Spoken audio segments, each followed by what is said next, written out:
Olá, professores, tudo bom? Meu nome é Bruno de Mello, eu sou aluno da turma 24T1. Oi, eu sou a Melrin da turma 24M1.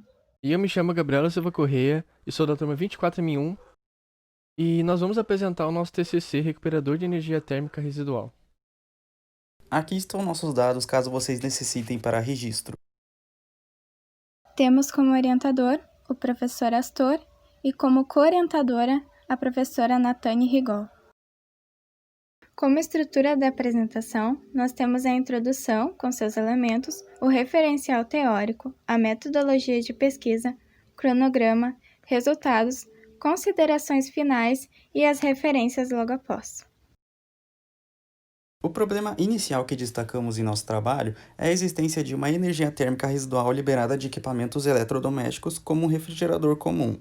Um refrigerador libera calor pelas serpentinas, que é a grade que se situa na parte de trás, e não existem formas de reaproveitamento dessa energia. A solução que destacamos é o uso do fenômeno físico efeito Seebeck. Esse efeito funciona em módulos termoelétricos como a famosa placa Peltier. A justificativa do nosso projeto está focado na causa energética e na busca por novos meios de geração de energia. Também procuramos trabalhar com eletricidade sem prejudicar a natureza. E destacamos também que a liberação de calor no meio ambiente contribui diretamente para o aquecimento global e para o acúmulo de gases do efeito estufa. O trabalho de conclusão visa atuar na área da conversão de energia, consumo e reaproveitamento energético, se fazendo através da elaboração de um conversor termoelétrico baseado em princípios físicos do efeito Seebeck e do efeito Peltier. E o problema de pesquisa do nosso trabalho é o seguinte: é possível converter energia térmica não aproveitada de equipamentos em energia elétrica e ter um bom rendimento dessa forma de geração? Como objetivo geral, nós temos o reaproveitamento do calor residual de equipamentos que utilizam o efeito termoelétrico, convertendo assim a energia térmica em energia elétrica. Como objetivos específicos, nós temos o estudo do efeito Seebeck para a conversão de energia, o reaproveitamento dessa energia perdida, a verificação dos valores elétricos e a rentabilidade da energia convertida e a análise eventual aplicada na energia recuperada através da conversão. Os dois trabalhos que mais basearam o nosso projeto foram o do português Alberto Fernandes e o do brasileiro Hélio van Cranenburg. E os principais conceitos e teorias que constituem ambos os nossos três trabalhos são conversão de energia, efeito Peltier, efeito Seebeck e módulos termoelétricos. Temos o funcionamento do módulo termoelétrico, possuindo semicondutores feitas com duas placas de cerâmica o revestindo, convertendo energia elétrica em diferença de temperatura, funcionando assim como o efeito Peltier.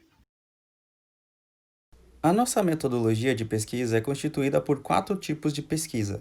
A primeira é a pesquisa bibliográfica, que é onde buscamos os conceitos e teorias que irão ser estudados. A segunda é a pesquisa exploratória, que é onde nós exploramos a natureza da placa Peltier e do efeito Seebeck. A terceira é a pesquisa aplicada, que é onde nós buscamos aplicar a pesquisa na elaboração do nosso protótipo. E a quarta é a pesquisa experimental, que é onde nós fazemos testes com o nosso protótipo.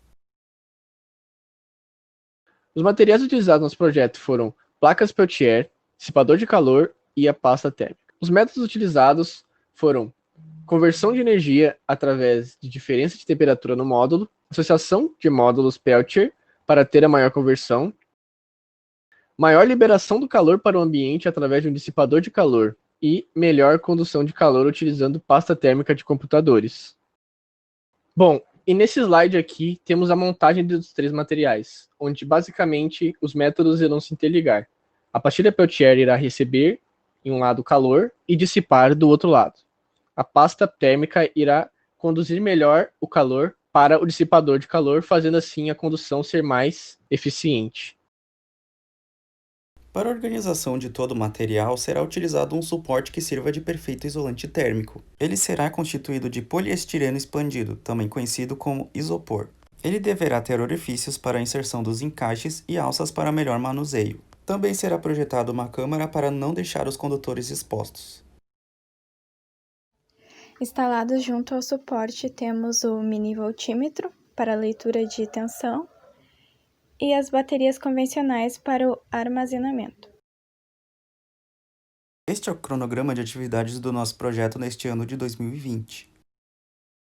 Os resultados do nosso trabalho foram divididos em dois. O primeiro é o resultado do cálculo e o segundo é o prático. O resultado do cálculo foi obtido usando a equação de Seebeck. Considerando uma temperatura ambiente de 29 graus Celsius e a temperatura das serpentinas como 70 graus Celsius, essa diferença de temperatura aplicada em 3 placas Peltier resultaria em uma medição de 0,8 volts aproximadamente. O resultado prático foi obtido através de um teste com o nosso protótipo. Nesta prática, a temperatura ambiente era de 18 graus Celsius e a temperatura das serpentinas media 67 graus Celsius. Nessas condições, a leitura de tensão no voltímetro era de aproximadamente 0,92 volts, mais as perdas. O nosso protótipo obedece um esquema dividido em 4 etapas. A primeira etapa é a liberação de calor pelo refrigerador. A segunda etapa é que esse calor é transferido para a lateral quente dos módulos Peltier. A terceira e mais importante etapa é que a diferença de temperatura entre a lateral quente dos módulos Peltier e o calor ambiente fazem com que os módulos Peltier convertam energia térmica em energia elétrica. E a última etapa é que a energia elétrica convertida no processo é armazenada em uma bateria convencional. Esta é uma imagem do que seria um modelo de protótipo de recuperador termoelétrico ideal, com todos os seus componentes já conectados à bateria. Mais imagens desse modelo pode ser encontrada a partir da página 23 do nosso trabalho de conclusão. Tendo como considerações finais, os objetivos do trabalho foram alcançados e o protótipo cumpre com o objetivo, embora ele tenha perdas com baixo rendimento. O que poderia melhorar isso seria o módulo termoelétrico maior, mais potente e projetado exclusivamente para converter o calor em energia elétrica. Assim, a gente conclui que os módulos termoelétricos são incríveis objetos de estudo e possuem inúmeras maneiras a serem trabalhadas. Estas são as referências mais importantes do nosso trabalho. Mais uma vez damos créditos para a dissertação de mestrado do Alberto Fernandes e também para o TCC do Hélio Van Cranenburg. Damos créditos também para o trabalho de conclusão do Vitor Hummel e também para a NBR 5410 da BNT. Agradecemos também nossos professores orientadores e obrigado pela atenção.